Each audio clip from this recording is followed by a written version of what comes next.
سیلاب 2022 مسئلہ اب صرف سیلاب کی تباہ کاریوں تک محدود نہیں بلکہ اصل مدعا سب بحالی ہے۔ یوں تو ہر چند برس بعد سیلاب آتا ہی رہتا، مگر اس سال کا سیلاب بھیانک حد تک تباہ کن اور خطرناک تھا۔ اس سیلاب کے چند اثرات ملاحظہ فرمائیے۔ 80% سے زائد کھڑی فصل تباہ ہو چکی ہے۔ آنے والے وقت میں اجناس، سبزی اور پھل کی قیمتیں کہاں تک جائیں گی، اس کا اندازہ لگا پانا بھی مشکل ہے۔ دسیوں لاکھ کی تعداد میں مویشی، گائیں، بھینسیں، بکریاں، بھیڑیں، گدھے، خچر، بیل اس سیلاب کی نظر ہو چکے ہیں۔ اتنا ہی نہیں بلکہ سینکڑوں یا ہزاروں پولٹری فارمز بھی تباہ یا ڈیمیج ہو چکے ہیں۔ 20 لاکھ مرغیاں ختم ہو چکی ہیں۔ آنے والے وقت میں گوشت کی قیمت میں طوفانی اضافے کے خدشات ہیں۔ ملک کے سیاحتی مقامات، پبلک انفراسٹرکچر، یہاں تک کہ ان گنت بڑی سڑکوں کو بھی ناقابل تلافی نقصان پہنچا ہے۔ اگلے کئی برس ملکی اور غیر ملکی سیاحت میں بہت تشویشناک کمی دیکھنے کو ملتی رہے گی۔ تباہ شدہ زرعی زمینیں کتنے عرصے میں دوبارہ قابل کاشت ہو سکیں گی؟ ممکن ہے 2-3 برس بھی لگ جائیں، جس کی 2 وجوہات ہیں۔ اول، غیر معمولی سیلابی ریلا اپنے ساتھ کئی اقسام کا ملبہ اور کچرا لے کر آیا اور ان زمینوں کو آلودہ کر چکا۔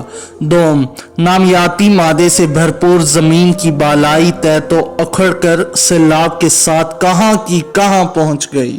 تقریباً 1 کروڑ افراد جو بے گھر اور ساتھ ہی بے روزگار ہو چکے ہیں۔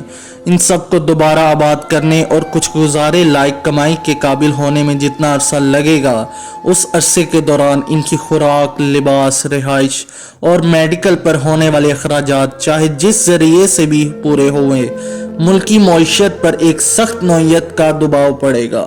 سیلاب سے کاروبار کو پہنچنے والا نقصان غیر معمولی ہے۔ ہزاروں دکانیں، بڑے ہوٹل، مارکیٹ سے لے کر ریڑھی بانوں تک کا کاروبار مذکورہ سیلاب بہا کر لے گیا ہے۔ اس سیلاب سے جنگلات کو پہنچنے والا نقصان انتہائی تشویشناک ہے۔ لاکھوں درخت اکھڑ کر ختم ہو چکے ہیں۔ نہ صرف اس سے ماحولیات پر برے اثرات پڑ سکتے ہیں بلکہ فرنیچر سمیت کئی انڈسٹریز بھی اس سے متاثر ہوں گی۔ سڑکیں، پل، ذیلی راستے، جہاں تک کہ قراقرم ہائی وے کا ایک حصہ بھی تباہ ہو چکا ہے، جس سے آمد و رفت کے شدید مسائل جنم لیں گے۔ نیشنل ڈیزاسٹر مینجمنٹ اتھارٹی کے مطابق ملک بھر میں اب تک 1.14 ملین سے زیادہ مکانات کو نقصان پہنچا ہے اور 7,65,000 سے زائد مکانات تباہ ہو چکے ہیں، جبکہ اگر جون کی ایوریج نکالی جائے تو 1500 سے زائد اموات ہو چکی ہیں اور 12,800 سے زائد زخمی ریکارڈ کیے گئے ہیں، جس میں 552 بچے جاں بحق اور 4,000 سے زائد بچے زخمی ہیں۔ مبینہ طور پر 5,500 سے زیادہ غیر نقصان شدہ سکولوں کو بے گھر ہونے والے لوگوں کو پناہ دینے کے لیے استعمال کیا جا رہا ہے۔ اطلاعات کے مطابق مزید 22,000 سکولوں کو نقصان پہنچا ہے۔ سندھ میں 17,400 سے زائد، بلوچستان میں 2,300 سے زائد، خیبر پختونخوا میں 1,400 سے زائد اور پنجاب میں تقریباً 1,250 سکولوں کو نقصان پہنچا ہے۔ 7.6 ملین لوگ شدید بارشوں اور سیلاب کی وجہ سے بے گھر ہو چکے ہیں، جن میں 5,75,000 لوگ امدادی کیمپوں میں مقیم ہیں۔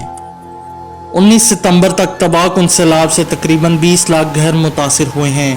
7,88,000 مکانات جزوی طور پر تباہ اور 7.8 ملین مکمل طور پر تباہ ہو چکے ہیں۔ ایک ریسرچ کے مطابق لگ بھگ 7.6 ملین لوگ عارضی طور پر بے گھر ہوئے ہیں۔ ایک اندازے کے مطابق ہفتوں سے جو سیلاب آ رہا ہے اس کے نتیجے میں 9,73,632 مویشی ہلاک ہو چکے ہیں۔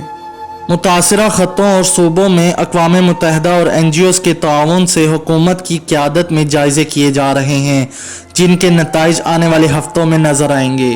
اقوام متحدہ کی ایجنسیاں انسانی ہمدردی کی شراکت داروں کے ساتھ مل کر حکومت کی مدد کر رہی ہیں اور خوراک، ادویات، صحت، پانی، صفائی ستھرائی اور ضروری سامان کی امداد میں اضافہ کر دیا ہے۔ آج کی تاریخ تک پاکستان میں تباہ شدہ مکانات کی تعداد 20 لاکھ سے تجاوز کر چکی ہے۔